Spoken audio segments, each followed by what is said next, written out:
जी हाँ, 56 इंच पूरी तरह से फर्जी, नकली और कद्दू निकला।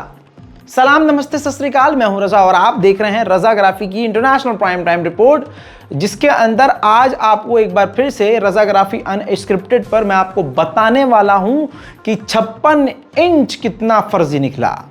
दोस्तों, ये इंटरनेशनल प्राइम टाइम है, जिस रिपोर्ट के अंदर दुनिया की तमाम बड़ी बड़ी खबरें आसान और बहुत ही सिंपल भाषा में आप सुनने और समझने वाले हैं।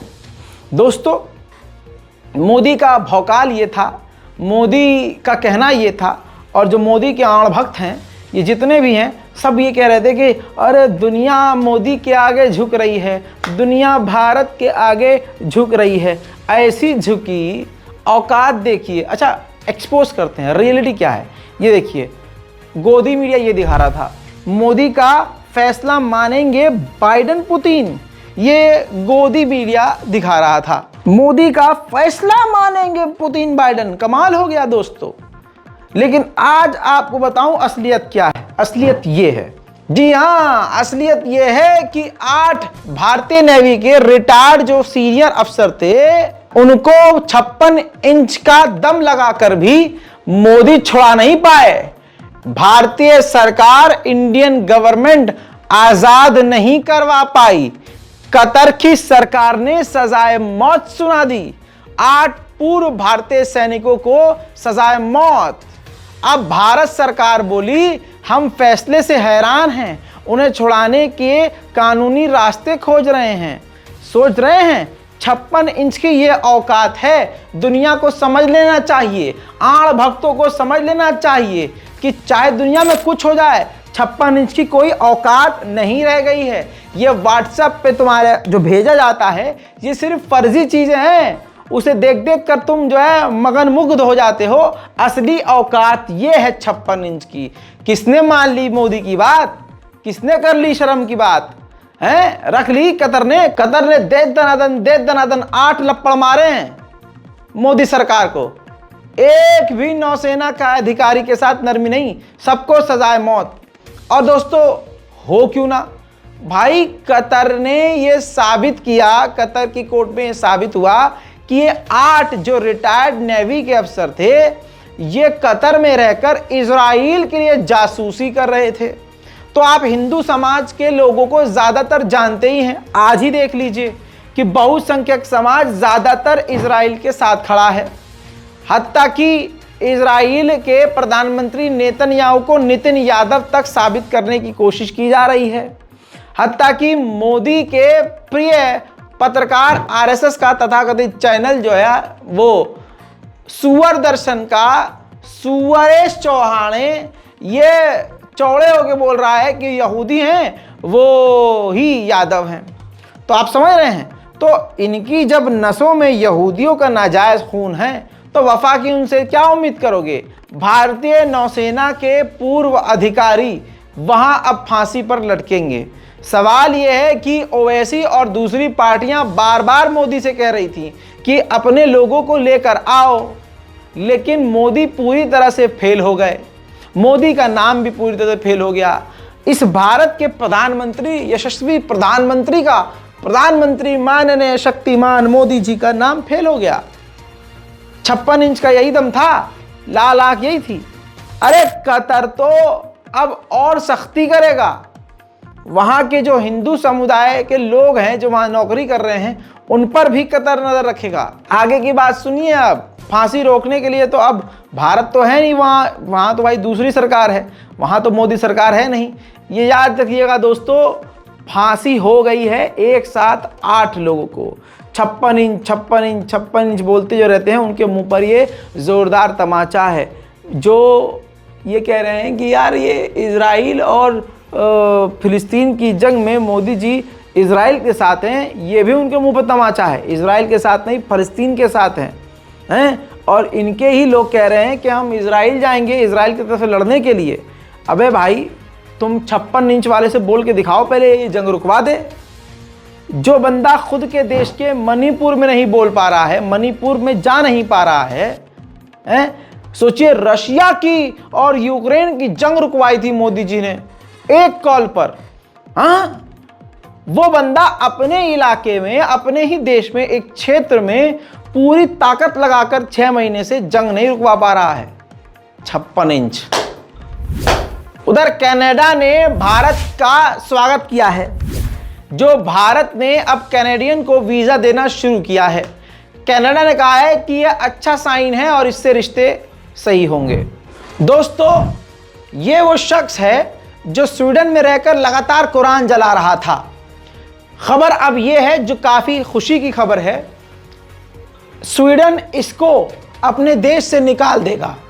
ये जो अब इसका वीजा एक्सपायर होने वाला है उसको अगले वक्त के लिए रिन्यू नहीं करेगा और 5 साल तक के लिए ये बाद में, आज से अगले 5 साल तक ये स्वीडन नहीं आ पाएगा। तो दोस्तों, ये एक बेहतरीन खबर है। रिपोर्ट को शेयर करना मत भूलिएगा। दोस्तों, एक अलग देश मैक्सिको, वहां पर ऐसा खतरनाक तूफान आया जिससे मैक्सिको के एक इलाके में इतनी बड़ी तबाही आई कि उसी इलाके में 27 लोगों की मौत हो गई।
बेशक अल्लाह से बड़ी कोई ताकत नहीं है। अल्लाह बड़े बड़े को जमीन पर ला देता है। दोस्तों, पूरी दुनिया में सबसे ज्यादा गोलीबारी से होने वाली मौत जहां है वो अमेरिका है। आपको बताऊं, एक ही झटके में 22 इनोसेंट आम नागरिक अमेरिका में मारे गए। इस रिपोर्ट में लगी हुई इस शख्सियत की तस्वीर देख लीजिए। ये अमेरिका के नेवी का, यूएस मरीन का रिटायर्ड अफसर है जो दिमागी तौर से पागल हो गया था। अब पता नहीं अमेरिका अपनी सेना से बॉर्डर पर कितने गुनाह करवाता है कि उनका दिमाग बाद में झेल नहीं पाता और पगला जाते हैं। दोस्तों, ये बंदूक लेता है, पब्लिक प्लेस में जाता है और खुले में गोलीबारी करता है, जिसमें 22 अमेरिकी नागरिक मारे गए।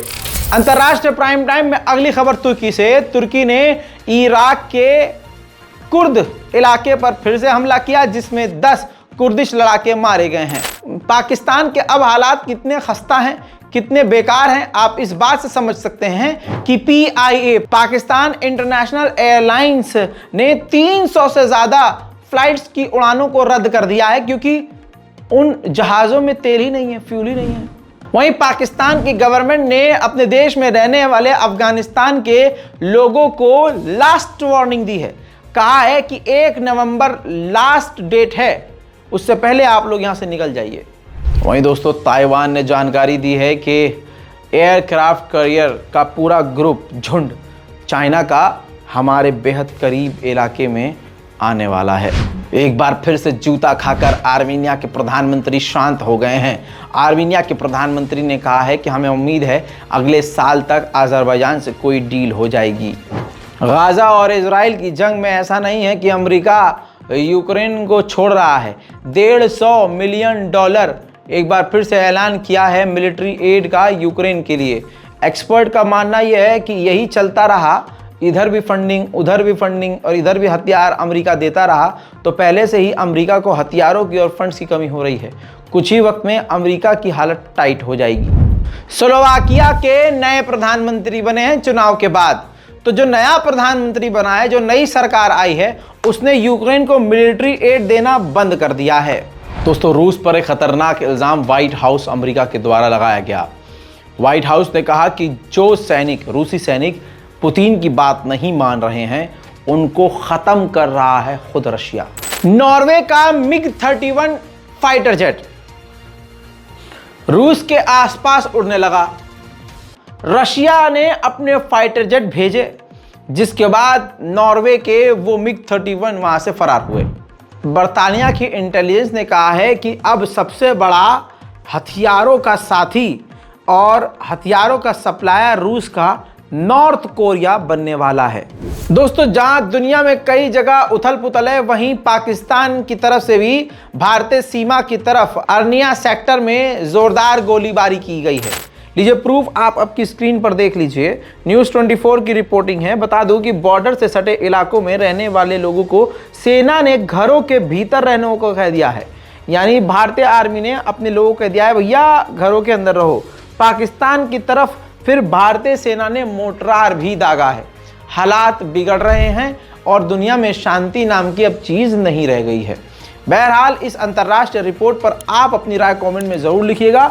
रिपोर्ट को शेयर कीजिए। जय हिंद।